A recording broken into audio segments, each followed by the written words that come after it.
Despite what their moms told them, they just aren't talented enough for radio. Unfortunately, anyone can have a show these days. Sean. Well, I'm pretty hard to figure out sometimes. In fact, I can't even figure myself out sometimes, so don't you try to. Joe. You're an idiot. And really a disloyal person. This is the Cuse Militia.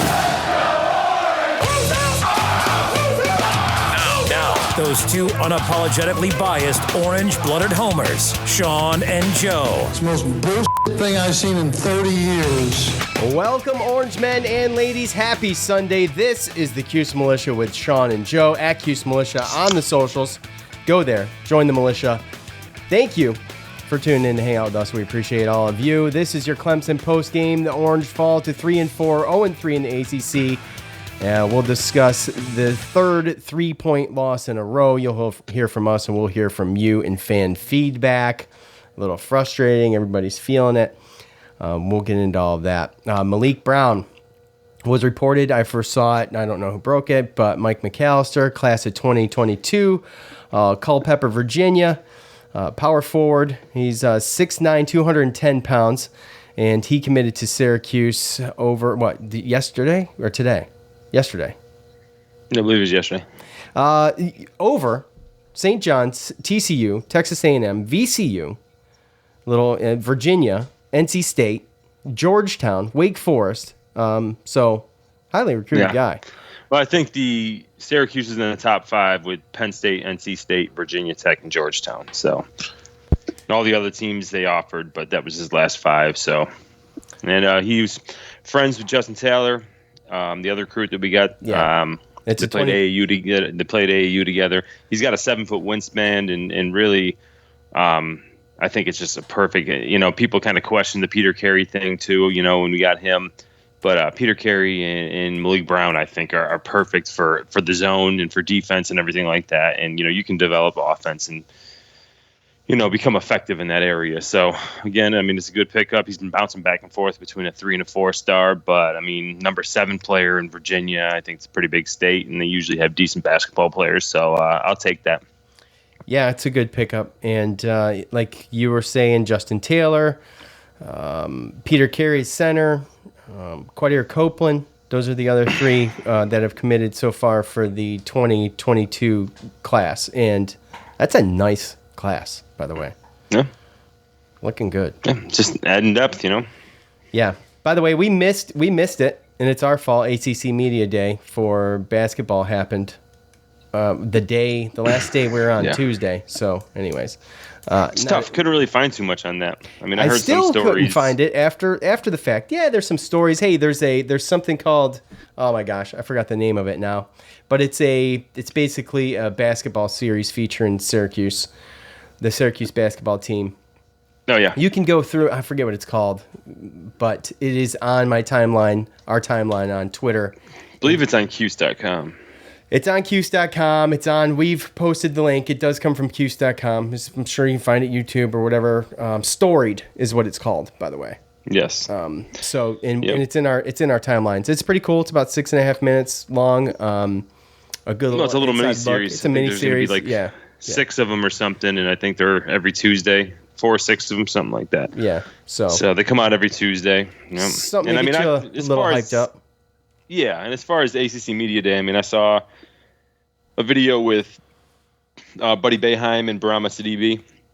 Those are who traveled for the team, represented the team there. And they were on a Packer and Durham show there getting interviewed. And there was some story I heard about Buddy Boeheim, I guess, dressed up as a reporter. Yeah. And asked his father some questions, stuff like that. So I don't know if it's going to be available or if, I've been looking for – I think they had like one little – clip with Coach talking about some NIL stuff, but I've been looking and waiting for the video for the full thing to come out, so I haven't been able to find it. So, well, if we do, we'll let you know. Yeah, and by the way, basketball's right around the corner, but we got to talk about Clemson. Mm-hmm. And before we do, let's take a listen and see what Coach had to say right after the game. 4th and 1, you call timeout. What's the discussion there? How close were you to going for it? What were you thinking there? We're thinking about it, but the big thing is you're kicking to play in overtime. And it's, if you go 4th and 1, I want to go, but if you go and you don't make it, it's crazy. What a game. You don't want to end it on that. You want to play more. And once again, I felt like we had momentum based off of what was going on. If I knew what the outcome was, I might have done something else, but I never anticipated that. You feel like that's in his ring? Oh, yeah. What was different about, I think Schrader's stat line was something like 7-8 yards on the ground. What was different about today compared to the past few weeks in terms of him running? The guy that's responsible for him was as athletic and as big as he is. That's the difference. He was able to make a tackle that the other guys weren't able to make. Did you think at all that Clemson was going to run that fake punt when they did? You saw my defense out there, right?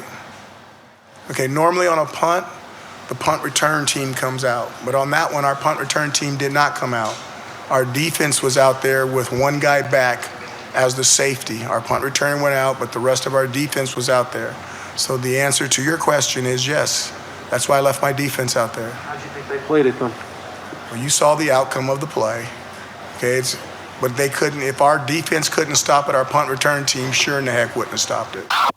These guys are playing their tails off, guys. I mean, you can talk about them, you can write about them, you can talk about me, you can write about me. But if you look at what's actually going on and who's playing in the games, I'm really proud of them.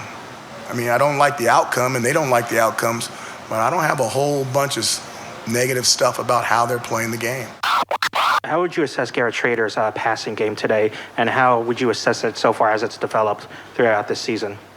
I haven't looked at the tape. I think he was somewhere around 50. I know there was 2 or 3 drops out there and stuff that touched people's hands, but we all understand what he gives us, and we all understand what he doesn't give us. He gives us the ability to make plays with his legs. He makes offensive linemen better. Because when guys come back there scot-free, he doesn't automatically go down. He finds a way to escape. He extends plays. He makes the wide receivers better because those extended plays gives them an opportunity to do a double move or an escape move and make a bigger play. And it forces the defense to play him a certain way, which helps everybody else on the field. We're right there. I mean, we're a couple plays away. I feel like we need to score more points offensively, but we're right there. Even today, with as bad as I feel like we play on offense, and we'll go back and watch the film, but we look up in the fourth quarter, we have the ball with a chance to win, and a lot of that goes to credit the defense for stopping guys and not letting them score points. But we needed to be better. How would you assess your development in the passing game with this system now? Obviously it's inconsistent, and a lot of that is just being on there's a lot of factors that go into it, being on different pages and, play calling, depending on the play calling. Sometimes we're trying to aim for shots and, if it's not there, we just throw it out of bounds. But, I just feel like we're getting better. There's obviously glimpses of what we can do. Now we just got to be consistently good and not occasionally great. And it's like the touchdown pass we had today, that's good and all. But we got to do that more consistently and move the ball down the field, be able to drop back pass, especially when they're stacking a box to stop, tucking the running backs. All right, the Coach Montage is brought to us by the Spotify Green Room app. Go to your iOS or Android stores today. Download the app. It's free. All you need is an email address, password, and a username, and you can sign up. All kinds of topics you can follow on there. You can follow us at Cuse Militia on that. You sign up for notifications. You'll know when we go live for fan feedback. And you can either sit in the green room there and listen live, or you can chat amongst yourselves, or you can request to speak. You request to speak, and we allow you on. You unmute yourself, and you start talking. And it's as simple as that. You don't have to just follow us. You can follow a number of different topics, a number of different people, and you yourself, you can do something. You can do your own thing, and you can even get the thing recorded and emailed to you. So you could actually essentially do your own podcast with zero equipment. That's all you need is the Spotify Green Room app. Go there today, iOS or Android stores. Download it. It's free. Username, password, and an email address will get you set up. All right, Joe. First was the at the top of the list here, 4th and 1. Okay, almost the opposite of going for 2 in the Wake Forest game, right? wanted to play more going into overtime. Okay, Schmidt. By the way, we all saw that by now. Laces were in, and that could have Dan obviously played a part in that. He missed a 47-yarder against Wake. He's 7-11 for the year. He's 1 for 4 from 40 plus. That one that he did make from 40 plus was 48. This field goal was 48. The dude breaks the record for the most points earlier in the game on an extra point, and for most points for Syracuse football history. So, I can't for one lay this at coach's feet for a bad decision, and I can't put this on Andre Schmidt totally either. Obviously, it was just not a good situation trying to kick that ball like that. I mean, if anything, you got to blame the placeholder for not spinning that thing. Yeah. I mean, right? I mean, I haven't heard anybody blame the placeholder at all. To me, I guess to me it comes down to it's so easy to call out these last end of the game, calls or situations because everything, like I said, is hindsight. If we go for it and we get stopped, then everyone the day after is crushing him for not kicking a field goal, and we got Andre Schmidt and everything to catch 22, that, right? Yeah. And even if we do get the first down, I mean, we were on the 30-yard line, 43 seconds, one timeout. I mean, the way that we were throwing and everything like that, I mean, there's nothing there that tells you that you're going to go score a touchdown and win. So, I mean, really, all you're doing for 4th and 1 is really just playing to get a closer field goal. And you burned both of those timeouts in 30 seconds. There was 2 timeouts left. So, there was only one after that, right? They burned this. Well, there was a. Pretty sure that we had one timeout left. There was 2nd and 10, pass complete to Courtney Jackson for 8 yards, timeout, 54 seconds left. And then 3rd and 2, Tucker runs for a yard, timeout, 43 seconds left. So they burned 2 back to back right there. Right.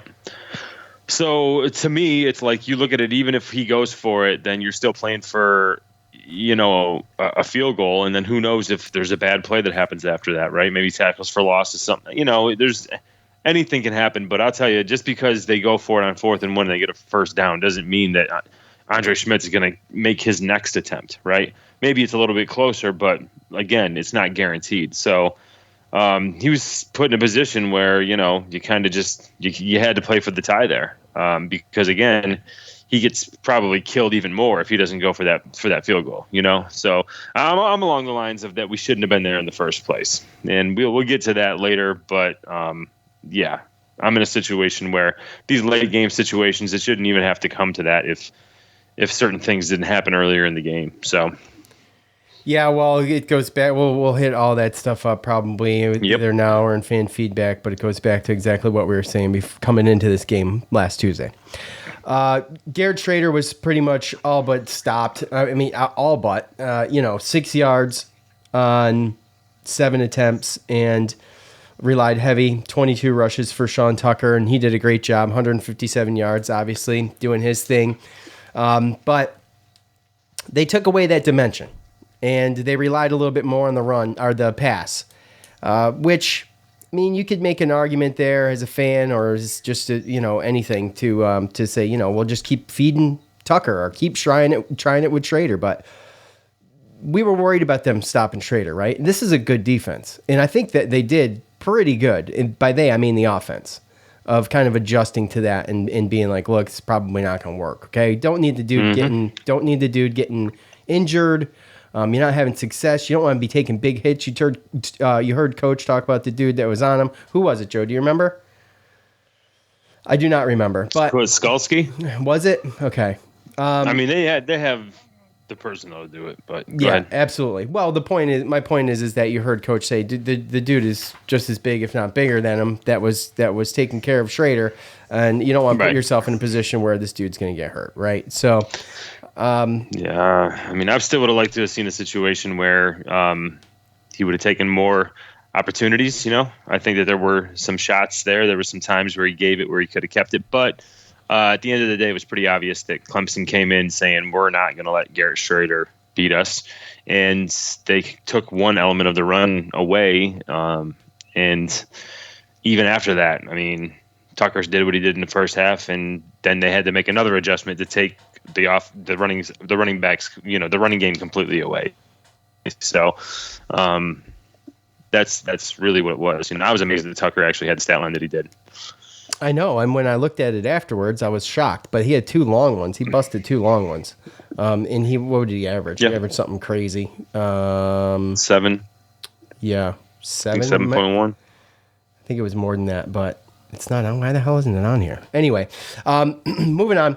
The fake punt. Look, man, that hurt. That hurt again. Right at the end of the first half, letting 7 points go through.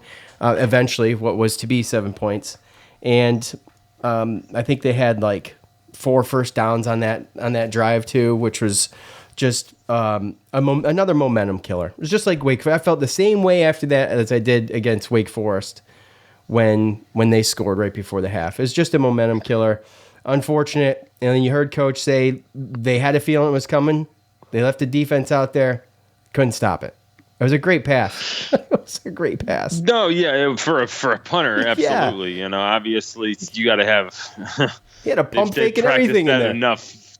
They have to practice that enough to give that guy. Because I'm telling you right now, that's one of those things. If they don't have full trust in the punter, that's like, hey, if it's not wide open, you throw that out of bounds, right? Or you try to get rid of it or something like that, right? So, and he threw it in there, and it was unfortunate because I think that Garrett got beat and he was trying to catch up, and then he ran past him, and the guy kind of did a little back shoulder, and unfortunately it hurt Garrett Williams.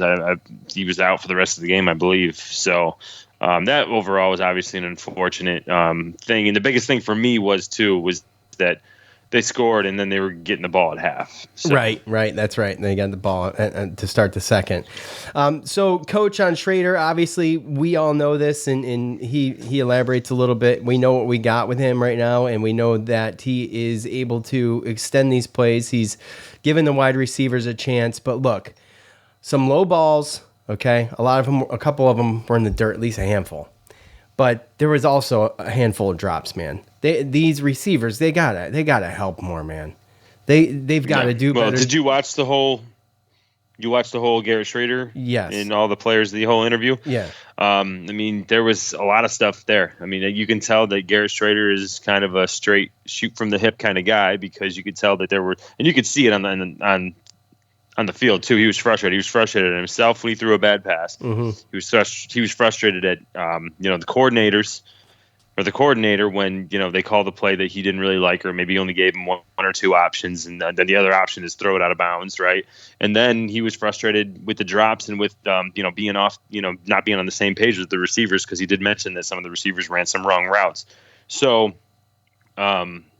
he has all that, and he still pretty much took the blame for it. And on top of that too, like he said, he had a short week. He got banged up. There's a lot of hits he took. I mean, 29 carries last game, correct? Mm-hmm. So, I mean, he got hit a lot. And then when he was doing his interview, he was coughing. Yes. He sounded sick. So I started thinking, maybe this guy wasn't really 100% overall to even be able to make some of those runs and everything like that, So I don't know if that was a self-preservation type of situation, or if that's just, what Clemson completely did on their own. But just something felt a little off, and he still came back, and people want to talk about the passing. I mean, Pena, he threw that long bomb, but I mean, yards. Schrader had a better QB. He had a better QBR than the other quarterback, Ungalale. Yeah, it's just that interception, man. Yeah, it was the one interception inside the red zone, which, dude, I mean, it's one or the other. And did you and I talk about this? I haven't even talked to you, have I? Oh, I talked to you at halftime. We talked at halftime. Yeah. So it's. I thought so. I was like, damn, am I going crazy? So it's one or the other. You can point to that. You can point to the fake punt, or that drive in general. The fake punt obviously was a killer, but also the interception. And in my mind, I don't erase the interception, but Syracuse did go down 94 yards that very next drive and tie the ball game, and so. It kind of helps heal that wound a little bit. If Syracuse goes 3 and out on that next possession, that's brutal. Right, but that's, I mean, you're in the red zone. To turn it over No, I like know. that, and it also it be the only turnover. So to be able to say, oh, you just take 3 points off the board and it's okay because they came back and scored a touchdown, like that should be 10 points, not 7 points, right? Or 14 points and not 7 points. So really, that one turnover. And let's not forget, we had 8 penalties for 77 yards. Garrett Schrader, he had offensive face mask that I think stopped the drive. First play of the game, our first drive of the game, excuse me. Right. And then, we had the rough knocking the player back, late out of bounds, stuff like that. The refs were letting the receivers in the corners, pretty much battle. So, there's probably some missed calls there, but they were consistent, I think, on both ends as far as that's concerned. But, 8 penalties for 77 yards and the only turnover in the game. Plus, we give up that fake punt. Couple crucial false starts. It's all those, right. It's all those little things that add up to, in my mind, like I said, you should probably have more points on the board. And to what Garrett said, like it's a situation to where where they fine tune their skills and they stop just making all these mistakes and all these little things, then they should have the lead. The coach shouldn't be in a position to even have to make that call, at the end of the game, let alone 3 games in a row. Yeah, and you're right, but the silver lining is we're not getting our asses kicked. Okay, and this is to Schrader's point. I put him in here for this, which I try not to put the players in, but he says we're right there. They are. Mm-hmm. They're right there, and it's all those things you just talked about. The face mask on the opening drive, Canton Arku late hit, the Schrader red zone interception, it's brutal. Crucial false starts, bad times in the game. I don't remember who they were, but I remember them being called. The drops, there was one Courtney Jackson drop. I'm not trying to call him out, but there was one that was like, oh my gosh, man, you got to catch that ball. And that's a problem. They've got to get better. These guys need to clean, and no one's perfect, obviously, but Schrader's got to clean up his passing, and these guys got to clean up their catching. Plain and simple. You take just that away alone, and we win this game. And I know it's ifs and buts or candy and nuts. We all have a Merry Christmas. It is what it is, and these are the problems. But all these problems are fixable. They're sustaining drives. This is a great defense. It's a great defense. They sustained these drives. They scored points. They did a really good job. You take away Garrett Schrader running, and Sean Tucker goes still for 157. That's freaking good. Yeah. And you take away the 62-yard throw, you still got 129 yards passing. 16 for 36. It's not great. But like I said, between the drops and the ones in the dirt, who knows? So, anyways. Well, yeah, and that's really where you look. And you also, and again, if people want to look back to coaching and all this other stuff, part of it is the fact that maybe Garrett, he was growing and everything, but they just decided this Liberty game that Garrett was going to be the starter, and we were going to kind of change the trajectory of what our offense was going to be, what it's been the last two years with Tommy. Yeah, 4 games. So to do that.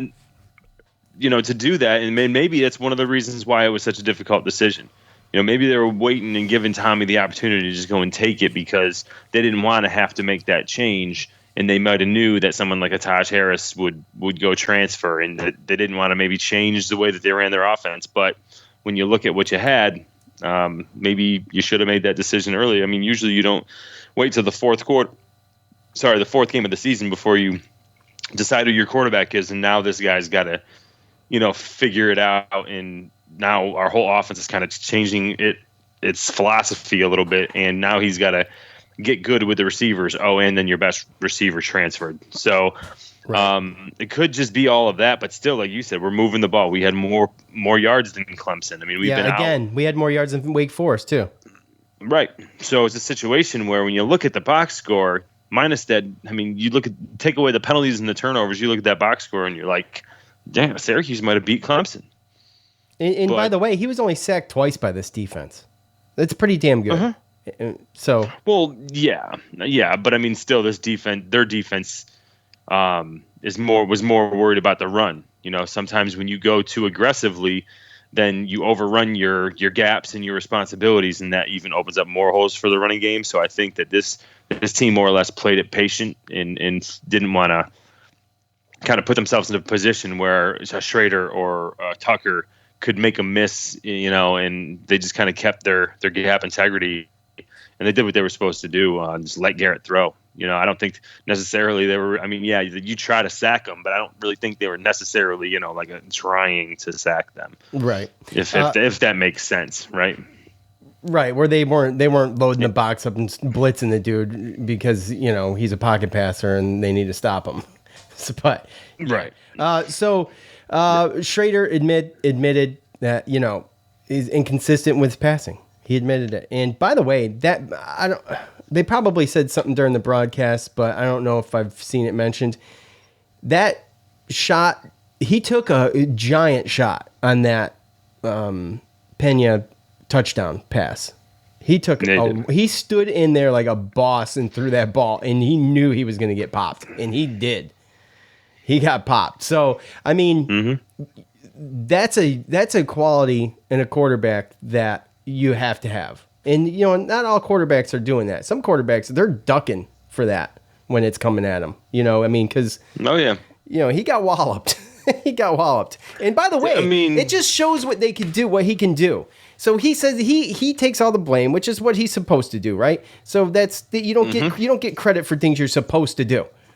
But he takes credit. He says he's inconsistent, but I think we see, like, to his point, I think his exact words were glimpses of what this offense can be like, and it's all a matter of just putting it together, guys. I'm not trying to make excuses either. I know I sound like I'm like a Syracuse offense apologist, but I just believe it to be true. And if I didn't believe it to be true, I'd tell you, too. So yeah. And just to throw in perspective too, I mean, you're talking about Clemson. Even though you can look at the rankings. I was on Facebook and I said something. Somebody said that Syracuse is a top 5 defense and that we got to win and score this. And I'm just like, Syracuse. I mean, they're a good defense. Don't get me wrong. You can't just look at rankings because rankings can be from yards per game to points per game to kind of metricing it up and trying to figure it out. But who you played, all that, how many games, right? But Syracuse's defense isn't as good as Clemson's. And I know that people are, we should have won. And, if you look down Clemson's schedule, I mean, we pretty much, Georgia scored 10 points against them. South Carolina State scored 3 points. Georgia Tech scored 8 points. Boston College scored 13 points. And NC State went into overtime 14-14, although they did end up beating them 27-21. So when you look at it, I mean, for the season, we are tied with North Carolina State for scoring the most points in regulation against Clemson. And that tells you something, especially after you see all the penalties and as a Syracuse fan that you should have had more points. Syracuse, their defense is a bend, don't break. We probably could have held Clemson to less, but we kind of bailed them out with some bad calls. Personal foul. Not bad calls. Bad penalties. Bad penalties from our players. And, when you look at it, we traditionally turn teams over more. I mean, I think, what do you have? 3 fumble recoveries and 3 interceptions. And, I mean, 7 games, we have 6 turnovers. So realistically, to me, that's the only thing we're missing to making this defense go from a good defense to a great defense. Because, I mean, we're right there. Yeah, up to his right. And no matter and regardless of what our offense is doing and the mistakes we're making, we're still putting up points. We're out, putting up more yards than teams. First downs and possession and time of possession are close, and in the last couple of years they haven't been. So, it's to me it can only go up. All right, it's time to hear from you.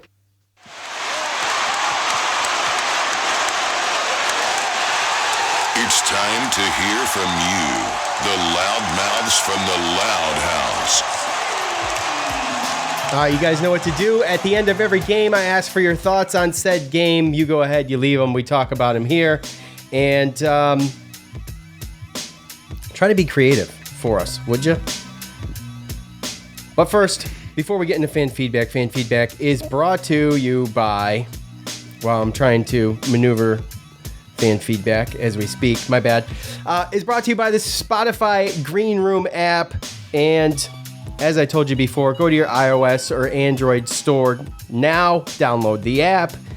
All you need is a username, a password, and an email address, and you can follow us on there. You can sign up for notifications. When we go live, you will know, and you can either sit in the green room and listen live and be, attentive, or you could talk amongst yourselves in the green room, or you can request to speak, get on the show live. It's a great way for you to interact with us, and you don't have to just listen to us. You can do your own thing, record it, put it out as your own podcast, or you can follow someone else. And there is a range of topics. Just from everything. You can do whatever you want on there. There's no limits. Doesn't have to be sports. It can be whatever you want. So go to the iOS or Android stores today. Download the app. It's free.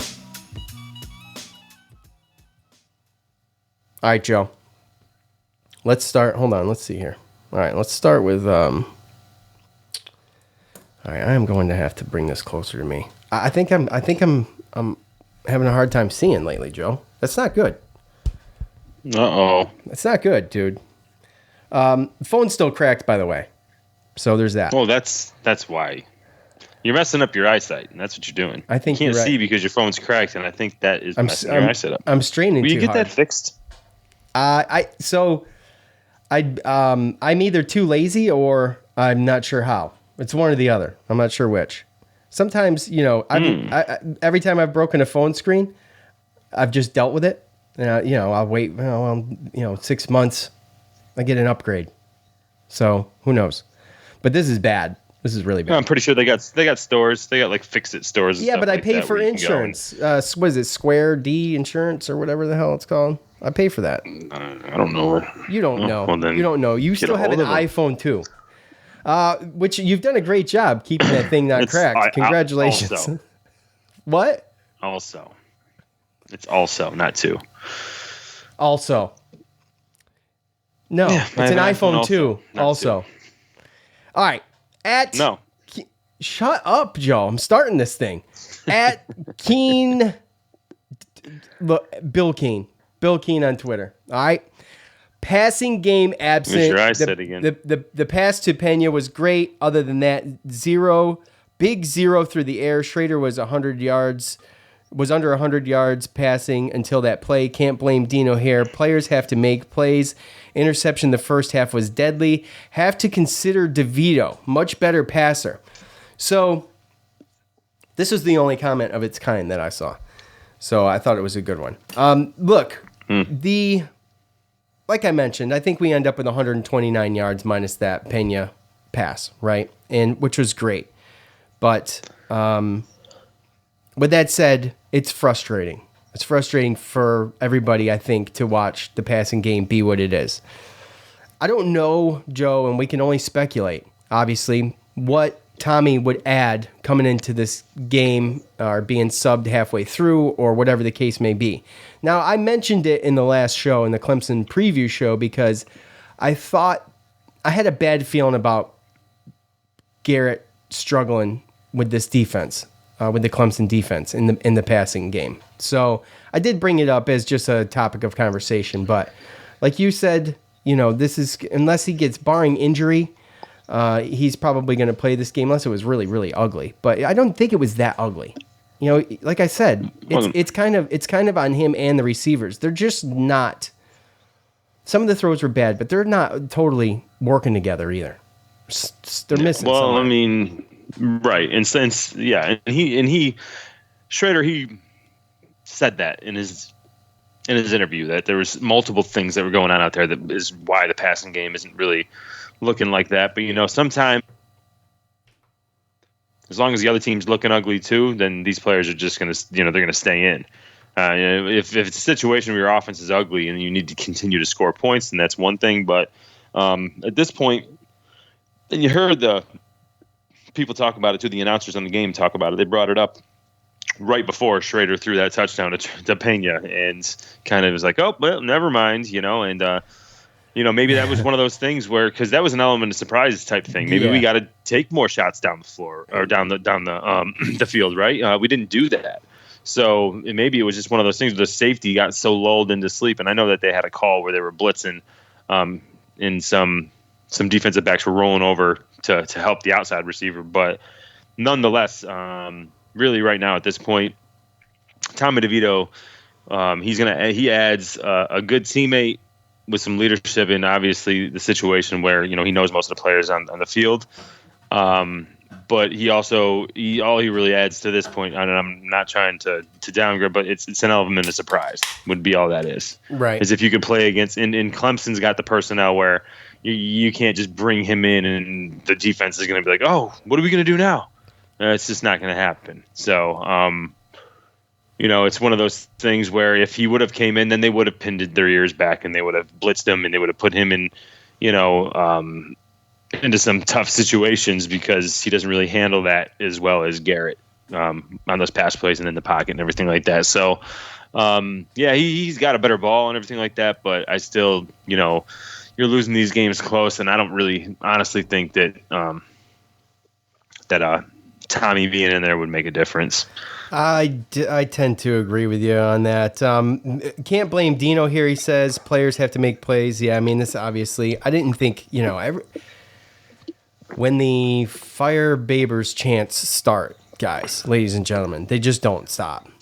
And that is what it is, right? I mean, so we're going to deal with that. Like, if anything, the timeouts were boggling to me. If you're thinking about tying the game, I understand you want to think about it.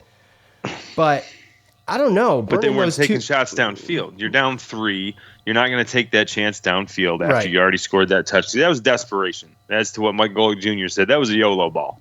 Yeah. And he threw it up there, and granted he was open, but that it worked. And Pena's third catch of the season, by the way. Right. And the way that was, I'm sorry, like no matter what, when you look at it, if I tell you, okay, you're down 10 against Clemson, it's 17-7. You've only scored 7 points the whole game. You got 7 minutes left in the game, and you're going to have a chance to kick a 48-yard field goal to go into overtime. Syracuse fans would take that every day of the week. Yeah. So, I mean, I don't know. It's tough. It's like, go ahead. Sorry, we've only gotten through the first comment, Joe. At K Nabiwaniak, special teams have cursed this team all season. They've cost them 2, if not 3, winnable games. I know the fans hate Babers, but players need to execute as well. Yes, okay. That you could. There was a couple. Was it 1 or 2 missed extra points by Schmidt so far this year? I think 1, but you have to. Yeah. You have to imagine. Schmidt sees those laces and is like, shit. Well, here goes nothing. So, like we said in the preview, it does come down to execution. This team needs to execute. Schrader said that they need to execute better. And that's what it's going to take to send this team into the next level. I mean, everything else is there. I think the pieces are in place. There's some questionable thing. You can always question coaching decisions. In almost every game that you watch, there's going to be something you could be like, oh, well, that was dumb in hindsight every time, right? And like you said, if Syracuse goes for that in a 4th one, you give it to Tucker and he doesn't make it. The fans they're apoplectic. Why didn't we just kick the field goal? We got Schmidt back there. He's already hit a 48-yarder this year, right? Yep. Yeah. And then they say the exact opposite, right? When they kick it and he misses, and it's like, what are you doing? We got Sean Tucker, the best running back in the NCAA back there. What do we do? By the way, that's all in hindsight. You got to fix the stuff before that, so you're not in that position, right? Which by the end of this year, Sean Tucker, it is quite possible he is the best running back in the country. It is quite possible. That's a possibility. He's the best running back in the ACC. Some good defense. Yeah.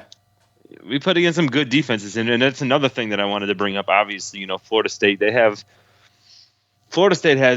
good personnel, and obviously we know what happened at the end of that game as to why we didn't win that game. But when you look at Wake Forest and when you look at Clemson, I mean, you might be looking at two of the top three teams in the ACC, possibly. Throw in NC State, Pittsburgh's pretty good too, but we don't know. Those are, to me, the 4 best teams in the ACC, and 2 of our last 2 losses by 3 points, 1 in overtime, to me is probably going to be the team that goes to the ACC championship. Yeah, and our schedule is brutal, by the way. I mean, we'll talk about it on Tuesday, on what's left and what's coming up. But we did not get dealt the best hand either, as far as the schedule goes, which is whatever, right? But at G Moser 23, another week of questionable coaching decisions. Can't fault the run game or the defense. Passing game and special teams have been bad, and that may be too complimentary. Yes, it's been every game something special teams to point at, whether it be an awful punt or a kick that shouldn't have been missed, and obviously all of those things. The return game with Pena has been actually pretty good. You worry about a younger guy back there fielding those punts and stuff. I mean, that's an intimidating role to play. So I don't worry about him. I don't at this point. I don't either, right? Because he's shown, at least even against Clemson, there's a couple times where some people would have fair caught it. He's just got that type of temperament. It takes a special type of person. It's like a Hunter Renfrow mentality, by the way. To be a punter, to be a punt returner. Yeah. It takes a special type of person. For him to be able to do that, for him to, I mean, realistically, that YOLO ball that got thrown up and he caught it. I mean, sometimes those guys, he could have got blasted by that safety, but he caught it, did a nice little spin move. Yeah, it was excellent. I mean, and we're looking for someone to step up, Joe. Is it Pena?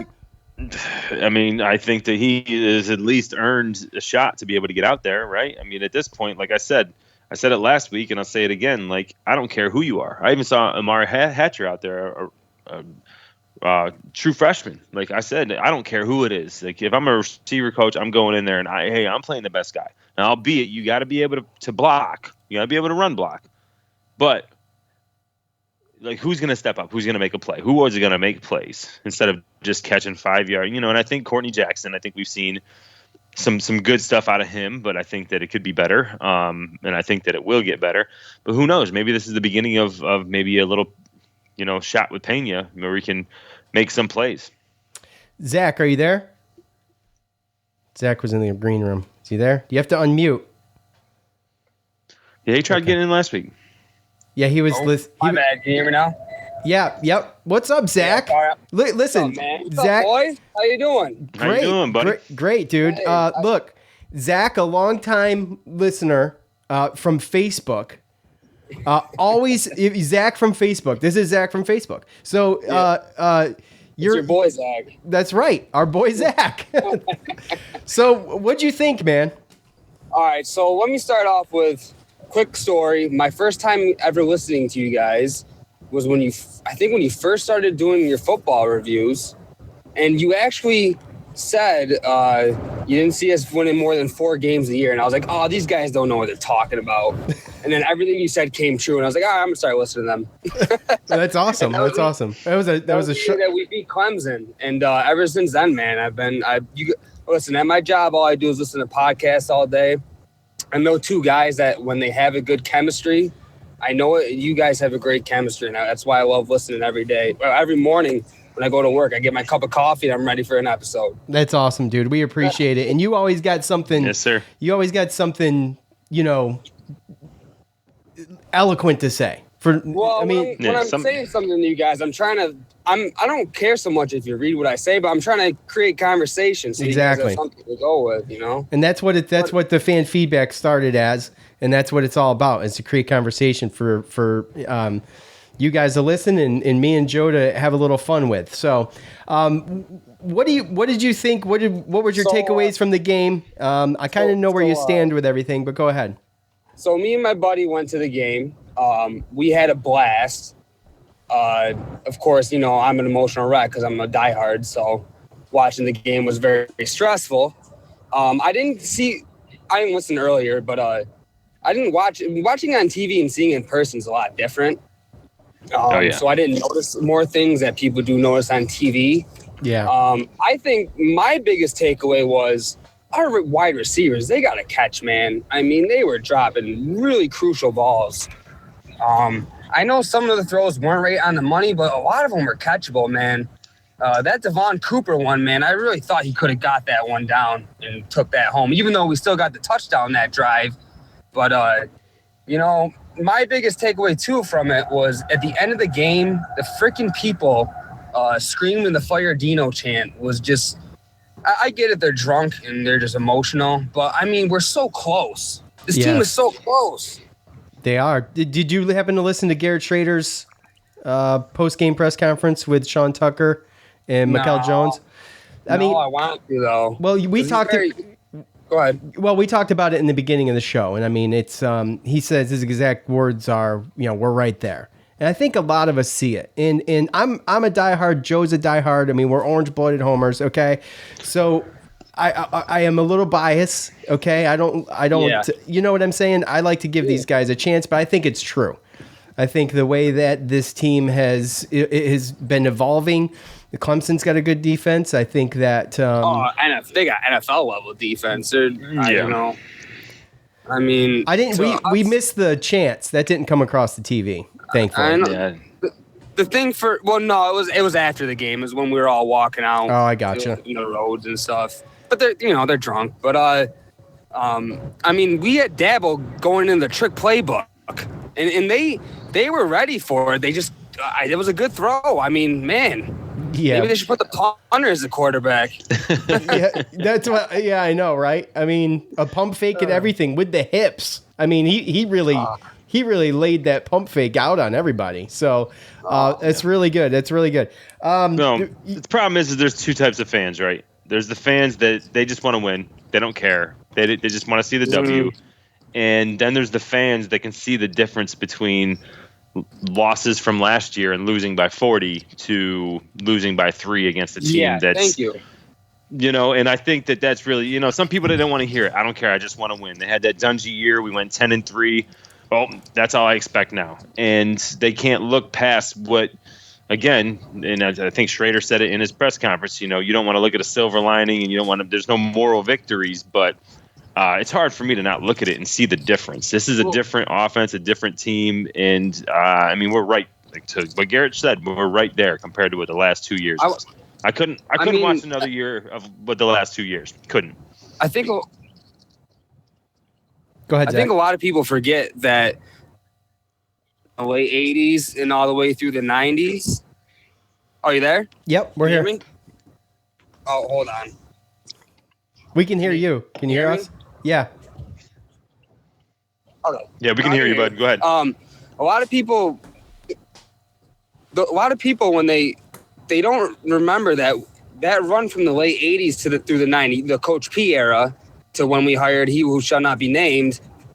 McPherson, he struggled for 6 years before we got the ball rolling, and that's kind of what Dino's got going right now too. He's he's building the roster up to what he needs. Unfortunately, I wish more people would stay instead of going in the portal, but you're starting to see light at the end of the tunnel, and some of his decisions, I haven't been happy with, but I mean, he's got a point in that the players got to play. They got to make the play. He can only call it, Yeah. And I think, we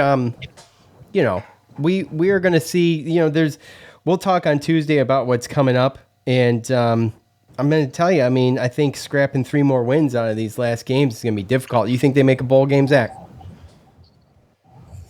Oh, man. I mean, they could do it, but the thing is, every game from here on out is a toss-up. Pitt looks good, man. Yeah, Pitt looks good. Yeah. I think you guys are really correct that it's not so much that the ACC is bad, is that every team is on par with each other. Every game's a toss-up. Yeah, that's a lot of teams are pretty equalized with Clemson kind of, if any team's down, it's Clemson, right? And they're still, going to contend for, they're 4-2 for crying out loud. They're still going to contend for an ACC championship at the end of the year. So if we could like the Wolfpack or somebody go, I'm so sick of seeing Clemson every year in the championship. Can we switch it up a little bit? Pitt will give them a run for their money too. Well, Pitt's on the other side, right? Right. So, well, they can play each other, right? It's right. Yeah, right. I mean, right now, the most important games are going to be NC State and Wake Forest, and then when Wake Forest plays Clemson. And when you look at our schedule with Virginia Tech, Boston College, then a bye week, then at Louisville. I mean, these 3 games before we get to our last 2, we definitely need to get some wins here. If we don't get 2 out of 3 here, then it's going to be tough as far as like a bowl game goes. But it's tough to look at these last 3 games, 3-point losses, and I mean that's what you're going to look at if we don't make a bowl game. But do I think we're a bowl team? Absolutely. As far as talent wise, absolutely. Zach, I agree. Zach, don't be a stranger, dude. We appreciate you chiming in. I always respect. No, I want to encourage other people too that listen to the podcast. This app is awesome. I'm surprised. It works good, right? How great quality of the audio and stuff is. I'm actually, I'm kind of nervous now because my favorite thing is to get my cup of coffee in the morning and listen to it in the morning. But I'm kind of getting addicted to listening to you guys in real time. Yeah, that's why we only do fan feedback. So all of our thoughts, the coach montage, that's never going to go live, and that's why, because I don't want people just listening live and then not checking out the show. So, anyways, well, if anyone else wants to do like me and let you guys know beforehand, don't just butt in on mid conversation. That's what I was trying to avoid. Yeah, and when I accept you to speak, you have to unmute yourself, right? There's a mic. Yeah, you gotta hit the mic, unmute yourself. Okay. All right, Zach. You take care, buddy. Right now, Zach. Hey, thank you guys. Keep it up. Keep doing what you're doing, no matter how hard it gets. I think I think we might have some fun here in a few years. I really want. This town is I called it the football program a powder keg waiting to go off. If we could just string together a couple seasons, I mean, that place will be jamming. I know it. You're right. Yeah. All right. Well, you guys have a good one. All right. All right, Zach. Thanks a lot, buddy. Hey, Talk to you Zach, later. Thanks, bud. Well, it doesn't get much harder than 1-10, right? We did that last year. So I couldn't live through another 1 through 10. Nope. Anyways, good to hear from Zach. Adam from Facebook. I don't think it's on Dino, just my opinion. People always do this unless we're winning. We are a good team, just losing by a field goal. We should be 6-1 easy. I mean, dude, you can make a case for 6-1 and say, the Rutgers game was 10 points. We've lost 4 games by a total of 19 points. I mean, you take out that Rutgers loss, and we've lost the last 3 games by less than we lost that Rutgers game. So and who's to say at this point if Schrader would have been the starter by that point, or if we would already just who knows the season like that, who knows how that game would have went, right? Right. So. Exactly. So I mean, it is what it is. Joe P. What? Joe P. Top fan on Facebook. By the way, Zach's a top fan too. So on Facebook. Awful coaching. Time management is not Dino's strong suit for sure. Schrader made some bad decisions and got bailed out by the long touchdown, by bad blown coverage. Can't believe Schmidt missed. 3rd straight 3-point loss. Kill me, please. Joe, it's going to be okay. It's going to be okay. Look, I don't think the coaching was terrible. It was a little questionable, but I don't think it was terrible. I think the play calling, I mean, it wasn't glaringly bad to me. With Schrader not doing the RPO stuff as much and just running Tucker, I didn't have a ton to criticize. I didn't have a ton to criticize about the refs either. I thought the officiating was pretty decent. That's 2 weeks in a row. Pretty decent officiating, in my opinion. Right? Yeah. And that's pretty. I thought it was too. I mean, I thought they made the right plays. Our calls. They could have gotten into that whole, that hole of calling a whole bunch of pass interferences, but I think letting those guys play physical, I think it helped us. And I mean, it's just it sucks losing these 3 games, but it's what's even worse is getting crushed like we did last year and other things like that. So like you said, I think it's going to be all right. And we really don't even know how hard it is for this offensive coordinator to call plays. I mean, think about it. You have situations where possibly your most talented receivers don't even know the playbook. You have receivers that are not on the same page as the quarterback, right? And then every once in a while, you have a quarterback that's still trying to figure it out. So It's easy to sit there and say, oh, well, just call, make it simplistic and call plays that work where you can get people in space. But guess what? That makes it too easy for Clemson. So if there were to be a game to where you were going to question the offensive play calling or Schrader and the receivers were going to look just glaringly bad while also semi getting stuffed by the run as far as considering what we expect from Schrader from what we've seen, Clemson was going to do it. And again, I don't think there's a team on our roster on our schedule that has a defense like that. So there's going to be better days for this offense for sure. That's right. And we're going to have to take the ones we think are going to be close. Let's Pitt just crushed Virginia Tech. Just crushed them. And I know it's, it was at Tech though, wasn't it? I don't know what would have been better or worse. Yeah, it was at Tech. Yeah, I don't know what would have been better or worse. Them winning that game and then us coming in there instead of us both coming in off of losses. Yeah, I know. I thought about that too. So we'll just talk about that Tuesday. We'll talk about that Tuesday. Top fan Dominic. Dominic is currently in the green room and he wants to hear us talk about his comment here. Maybe he can. Well, let's see. This is what Dominic says. You're not going to believe this, Joe. You're not going to believe this.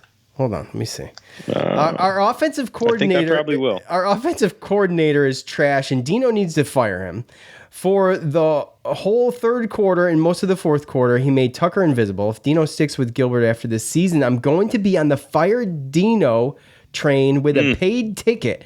I really can't grasp emotionally how we have lost the last 3 games on the final play and could possibly be 6-1, or could you fathom 7-0?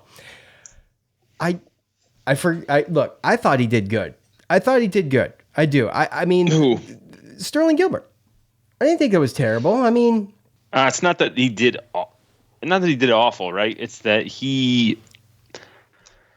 I think the biggest thing, and even it's a situation where Heather, my girlfriend, she's like, how come it's like they're always doing good in the first half and then they come out in the second half and they just suck it up, like they just don't know what's going, and I tried to explain it to her, and I think it comes down to obviously the in-game adjustments, halftime adjustments.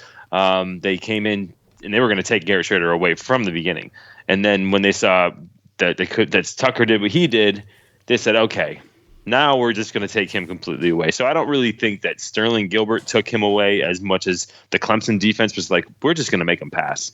And I think that's just it. I think that you just need to have a situation where you can adjust and call plays against that, except for the issue that Garrett Schrader said is we're in a situation where we have receivers that are young, don't know the full playbook, not on the same page as the quarterback, a quarterback that's still trying to get his passing down, because I wouldn't say he's 100%, pocket passer at all, So I think it's a combination of things, but realistically, I mean, I don't think it was Sterling Gilbert didn't stop trying to give Sean Tucker the ball as much as Clemson completely tried to take that away. Yeah. Mahir on Facebook, he said, "What's up, you orange-blooded homers? Man, that was just a tough loss. The refs honestly were terrible. Can't blame the last play on Dino. Either you go for it or trust Schmidt, and he did the latter. Didn't work. Still a fun group of guys to watch." I thought the refs were fine here, but I wonder if you went to the game though, because to Zach's point, it's tough to the see. Same thing that we used to do. I got a buddy Sabo. He goes to the game, and I used to always go to the games with him, right? And certain, every call that goes against you, you're like, oh, and you don't get the replays, you don't get the. They got the big discussion. Screen now. But you don't get the discussion. It takes away from it. Yeah, I know. So it's just a situation where even, there's times during the game where, Greg will text me and be like, what's going on? What happened? What's going on? Because, though this person was in, why'd they take out DeVito? Was that really a late hit? That kind of stuff, because you really can't see it when you're there. So, right. I don't think the refs were that bad. No, they weren't. And to your point, but I can't blame the last play on Dino. I agree, Mahir. Also, either you go for a trust Schmidt. He did the latter. It didn't work. Look, it didn't work. It was the call. I heard a lot of people. You got Sean Tucker. He's only got to get 1 yard. You know what we need? And like I said before, it's time the small machine stuff. No, it's yeah, you ain't lying there, McFly. But I'm just saying that it's a situation where like there's a situation where like both things could be true, right? It could be a situation where it didn't matter what Dino picked because it wasn't going to work one way or another, right? Where we need to get to is to have that confidence, or to be at a point to be where up we don't ahead even need to rely on it. Right, but exactly. It shouldn't matter. It shouldn't matter. We should be in a situation where Schmidt should be able to hit that field goal, but at the same time, if we wanted to go for it on 4th and 1, that we can go get it and we could give Schmidt an easier kick. Both could be true, and we should be able to do that, right? It's the same thing with Wake Forest. We should have been able to line up and got that 2-point conversion and won the game. But we should still also be able to go into overtime and win that game. Right. We can't make it an if or that or this or what was his choice. The problem because they could is- have either both been negative or both been positive. The problem is, Joe, to your, I mean, you're exactly right. The problem is these 50-50 calls, they just haven't gone our way. Who says it's 50-50? Well, Who no, says I'm the other saying, way's well, gonna you work? got two choices is what I'm saying. You either take the kick, you either kick the field goal, or you run the ball, try to get a first down. Okay, you got two choices, 50-50. I'm not saying the chances are 50-50, but they just haven't gone our way. So it's easy to sit here and criticize that every time that he does something, he should have done the opposite. Right, but it's also naive to think that just if we would have done the opposite, that it would have definitely 100% came to fruition. And we Did still you would have won. think going for the field goal, 48 yards, he already hit a 48-yarder. He's been a little shaky this year. Going for the field goal at the end of the game to tie it to go in overtime, is that the right call? To me personally, yes, because to my point, if he does the latter and they get stopped, then it's even worse. All right, one more. Okay, and then we're out of here. We're already past our time. Jake on Facebook, QB isn't perfect, but there were a lot of drop passes out there. Yes. Jake on Facebook, yes. I do not know what is going to take. Is it going to take Pena to go ahead and challenge one of these guys for their spot? Because I have said twice that he's caught 3 passes all year. Let's just real quick. Let's take a look. He hasn't had a lot, and to be perfectly honest with you, he ain't going to be the wide receiver one. You know, he's going to go in as a slot receiver. He's not, right. But it's like, are you going to put him in a position to be able to get the ball, right? Can we put him in the slot and have him go in motion and take those jet sweeps and take some of these other things and put him in a position to catch a ball or get a handoff and make a play? He should at least get a shot in practice to see what he can do. By the way, that was his second catch of the year. So, and the other one must not have been much at all, by the way. So, I can tell you, hold on a second. A lot of that stuff is confidence, man. You start getting 7 yards. The ball, his first confidence. Yeah, exactly. And he's obviously talented. You know, right? They all are. Yeah. If you got a Division I scholarship to the ACC, you're talented. It's just put yourself in a position and don't get starstruck because you're playing Clemson, and nut up and go and play football. We watched their highlight tapes. They did it in high school. They've got it there. It's just getting the confidence. And that's really just it. That's why I said it. To me, it's open. It's open. So it was nice to see Sherrod Johnson catch some balls later in the game. It has to get better with the continuity between the receivers and the quarterback. Otherwise, the passing game is going to kind of just look like this for the rest of the season. You got to learn each other. You got to learn what to do. These guys got to learn how to, when Garrett Schrader is scrambling around looking for something, he's excellent when he's rolling out. When he's doing that, these guys got to find a way to get open. That's what he's waiting positive, for. Yes, absolutely. And that's one of the things is, again, you don't even need to get open off of off of your first route with this guy. Right. Like you do your first route, you look back, you see him scrambling. Now you get a chance to just completely break off from your guy and go find an open space. And I hate that because I'm not at the game. And those are the things that you can see at the game that you can't see when the camera's only following the quarterback. You don't see what's going on in the secondary. Yeah, it's too bad. That's one of the things that I miss about being able to go to the games and see, because really I can only speculate based upon what people are saying and everything like that. But it's getting better, and Clemson's personnel on defense is ridiculous. To Zach's point, they have plenty of players that are going to be on the NFL. And the good thing is our last 5 games, none of those teams have defensive personnel that's going to be able to stop both Schrader and Sean Tucker without completely just going man-to-man, like wide open, no safeties up top. Yeah. So, okay, we're over our allotted time. Joe, that's going to do it. Sorry, man. I didn't know we had a lot of time. I forgot you had a curfew or a bedtime. My bad. I do have a bedtime. 5 o'clock comes early. I do have a bedtime. I look forward to this all day. Lounging around, watching the crappy NFL, wishing college football was on, waiting for Joe to come available to do this. I had a busy day. Look, I did a lot of stuff. I've been waiting to do this show all day, and you'd think I'd be more prepared. That's unfortunate. I know. That's kind of what I thought. Exactly. I mean, everybody. You said the loud part out Or you said the loud quiet part out loud? No, I said the quiet part out loud, Joe. That's how the saying goes. Sorry. It would have been a better burn if you got it right. That's okay though. Yeah, it's true. Okay, I get it. If ifs and buts were candy and nuts, we'd all have a Merry Christmas. Mm-hmm. That's it. All right, look, we appreciate all of you for joining us. Yes, sir. Look, it is time to turn this ship around. This ship. Turn it around. It's time. We'll talk to you Tuesday. For Joe, I'm Sean. We're out of here. Peace.